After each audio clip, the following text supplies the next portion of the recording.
Maintaining a healthy and happy relationship can be challenging. It takes work.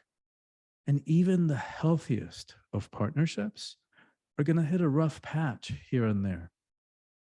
Left unattended, unaddressed, a relationship that is struggling can ultimately fail and result in all the feelings that we all know: grief, loss, sense of failure, etc.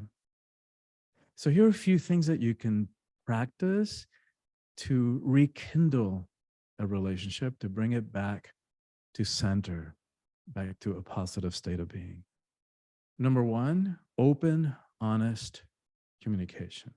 And that's kind of obvious, but it's learning the skills of communicating how we feel rather than pointing the finger or assigning blame, which requires, number two, empathy, right? The ability to feel what somebody else might be feeling, to put ourselves in their shoes rather than automatically assuming that we know their motives and their intentions for doing or not doing something.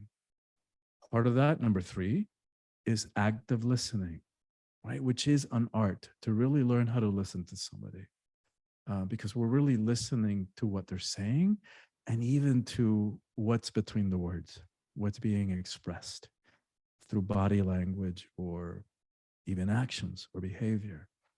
Number four, obviously, as well, as making time for each other, making time for the relationship. You know, I think of the relationship almost as a third entity. There's you, there's me, and then there's the relationship, which also requires care and nurturing and attention. So we have to be willing to devote time to it and to learn to be with each other again. Number five, be willing to compromise. And we know that's part of the game of relationships too. We've got to be willing to meet each other halfway.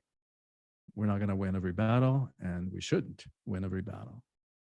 So part of that process is getting clear about what's negotiable and what's not. Number six, forgiveness. And I don't see a way around it.